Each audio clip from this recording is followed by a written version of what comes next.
Короче, нахуй, сегодня проверяем данного бота. Ну чё, поехали нахуй. Итак, нажимаем на кнопку «Пополнить Steam» и вводим свой невъебически крутой логин.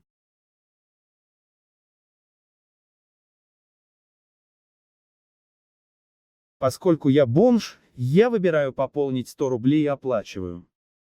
2 hours later. Короче, оплатил я нахуй эту посудомойку. Чек вы можете посмотреть сейчас на экране. Ну давайте проверять, скамнула ли нас эта посудомойка. Я уже зашел в Steam, и как вы видите, все пришло. В общем, посудомойка работает, и, пожалуй, ссылку на эту посудомойку я оставлю в комментариях.